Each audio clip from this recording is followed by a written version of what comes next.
Hello and welcome to Mastering in the Box, and in today's 5-minute mastering method we're going to take another look at how we can control the low end, but this time using multiband compression.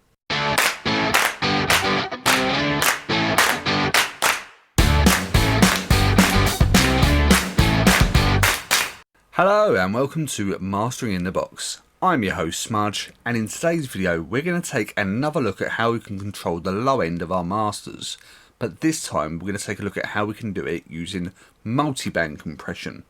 So just before we get into the content of today's video, if you want to know more about digital mastering, then please don't forget to subscribe by clicking that subscribe button below and then tick that bell button and select all to receive notifications on all of our videos moving forward.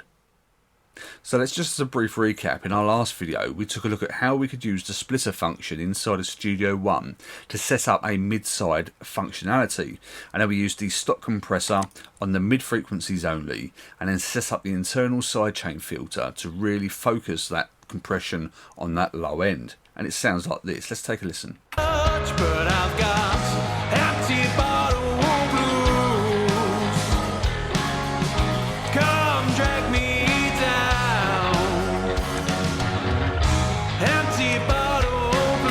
So the way this is actually working is I likened it to using the low band of a multiband compressor, but that's just not correct. And the way it's not correct is because the way that the sidechain works is where we set the high cut, it's focusing that compression on the lower end, almost achieving a similar goal to how a multiband compressor could work, but it's actually using those higher frequencies above 150 Hz to trigger the compression.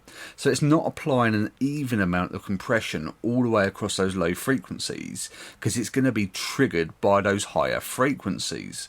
So if we're looking for a more even compression on that low end, then we may want to consider using a multiband compressor. So I'm using exactly the same signal chain as I did previously using the stock compressor, but I bypassed the stock compressor and then dragged across the multiband dynamics tool. All of the other bands are bypassed except for the low band, and what I've done is set a similar ratio 2:1, gain of 2.16 just as that additional makeup, and I've used the low threshold to trigger the compression, and it sounds like this.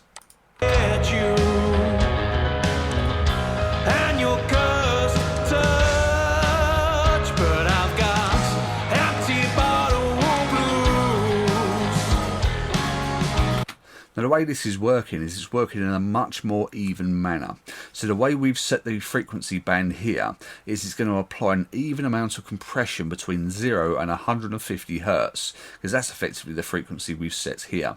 So if you're looking for a more even compression, then a multiband compressor may be the better option. Let's listen to them in comparison. Come drag me down, empty bottle.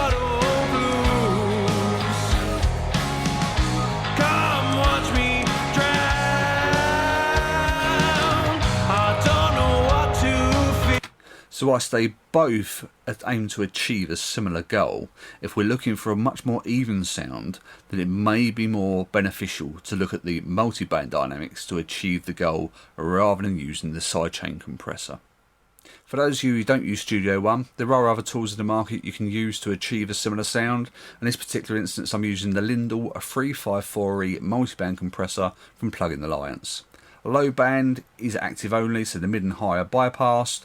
The low band is from 0 to 149 Hz and very much the same setup as before. Let's take a listen.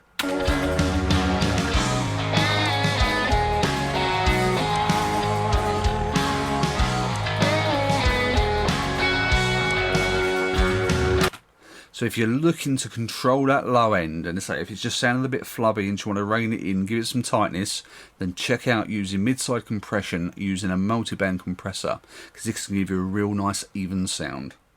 So that's it for today's video, but I hope this has given you a good insight on how we can use two different methods to achieve a similar goal.